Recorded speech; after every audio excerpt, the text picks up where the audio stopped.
Kas teile tundub ka, et inimesed on nii kurjad? Sotsiaalmeedias nagu polekski enam muud kui üksteisele kõrri kargamine ja valimatu räuskamine.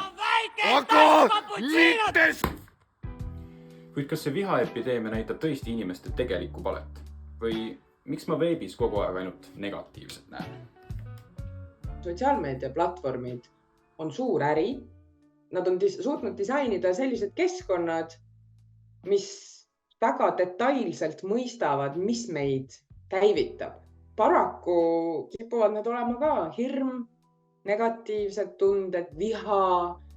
Tuleb välja, et näiline tigeduse üleküllus on illusioon, mille loovad kavalalt disainitud algoritmid. Seega võime väita, et sotsiaalmeedia ise muudab inimesed kurjemaks. Ma arvan, et siin on kindlasti mingi tõetera. Kuidagi nagu ühe inimese tasandil sul on teatud turvalisus ja lisaks sotsiaalmeedia nagu võimendab teatud grupitunnetust, mis annab nagu hagu alla kuidagi sellele, et mul siin on nagu põhjust olla kuidagi teistega tige.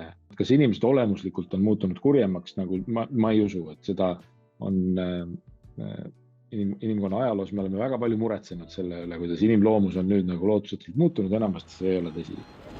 Tegelikult pole ka muretsemiseks põhjust, sest päris maailmas on inimesed nagu sina. Head.